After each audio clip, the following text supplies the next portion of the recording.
साधू सुद्धा जन्माला येत नाही, त्यांचा जन्म नाही. म्हणून जन्मक्षया अतीत जे धनंजया, जे झाले ज्ञाना इया अनुसरुनी. देव जन्मक्षयातीत आहे, साधू सुद्धा जन्मक्षयातीत आहे.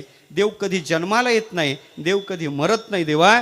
तसं साधू कधीच जन्माला येत नाही आणि साधू कधी मरत नाही. मग यांचा संबंध काय तर त्याचा विचार आहे. देवाचा अवतार आहे आणि तसा साधूचा सुद्धा जन्म नाही, साधूचा सुद्धा अवतार. साधू सुद्धा जन्माला येत नाही, त्यांचा जन्म नाही. म्हणून जन्मक्षया अतीत जे धनंजया, जे झाले ज्ञाना इया अनुसरुनी. देव जन्मक्षयातीत आहे, साधू सुद्धा जन्मक्षयातीत आहे. देव कधी जन्माला येत नाही, देव कधी मरत नाही देवा. तसं साधू कधीच जन्माला येत नाही आणि साधू कधी मरत नाही. मग यांचा संबंध काय तर त्याचा विचार आहे. देवाचा अवतार आहे आणि तसा साधूचा सुद्धा जन्म नाही, साधूचा सुद्धा अवतार.